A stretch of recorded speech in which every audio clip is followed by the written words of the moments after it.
Hi, Brian. Good afternoon. It's nice to meet you today. Nice, nice to meet you as well on this warm, warm summer day.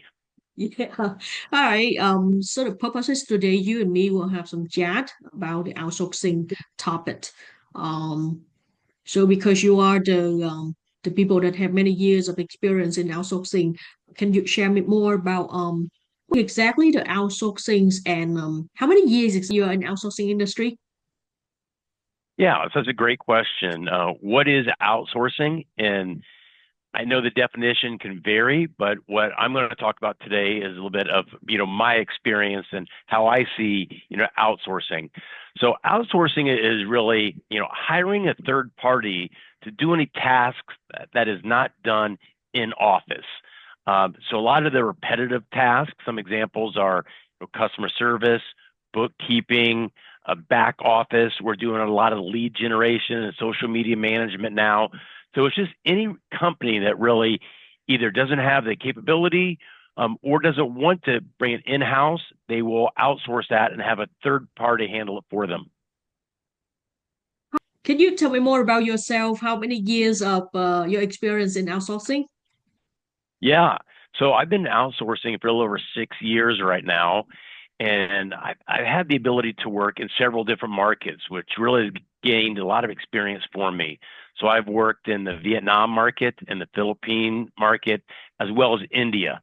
So what that's really done is really given me an insight of, each country, their culture, their pros, their cons. So I really have a lot of experience in this area. So when a client comes to me and they have a particular need or niche, I can really point them in the right direction.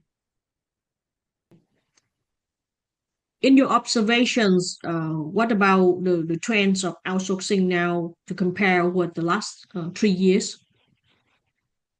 Yeah, great question about what are the recent trends in the outsourcing world, and there's been a lot, and I kind of really divide it up into really two areas: pre-COVID and post-COVID. Because as we know, the world changed when COVID happened, and prior to COVID, I think there was still some negative stigma around outsourcing, and I think all that changed, and the world really opened up after COVID.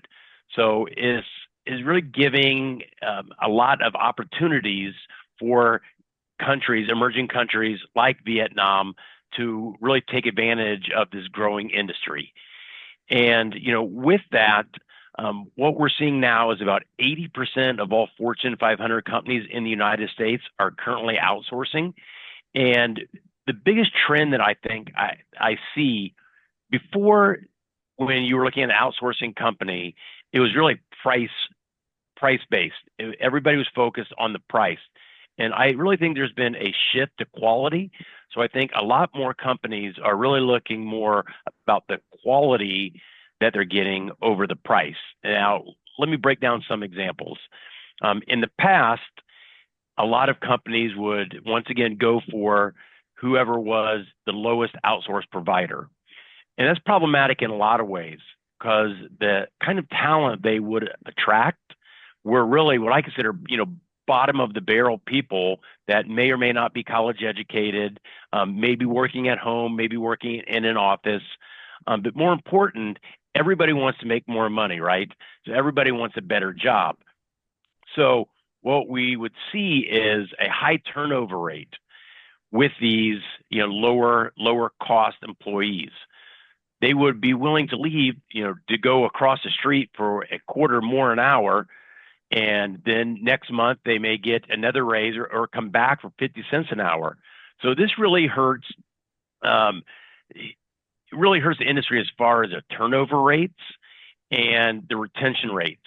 So what I kind of see the trend going towards is with looking for more of a quality individual and paying them the right way, then what you're going to do is you're going to get a more loyal employee that's going to stay with you longer and not jump ship for a quarter or so an hour.